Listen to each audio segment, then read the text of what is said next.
Assalamu Walaikum. Hello friends, how are you? Welcome back to my another video. In this video, I am going to show you how to combine multiple columns in Excel into one column separated by comma. Let's get started. At first, you have to open your Excel workbook. Now we can see here many data.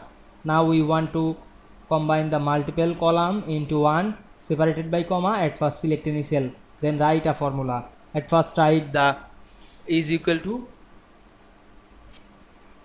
then select the first value, then write and on your keyboard and write the inverted comma, then write your comma, then click again inverted comma and write and, then select the second value, then press enter. We can see we separated two column and we combine two column with separated at this comma. Now I am select the cell and click the plus icon and drag on our mouse.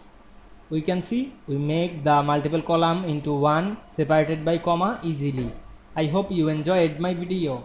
Please like, comment, share and subscribe my channel. Thanks for watching.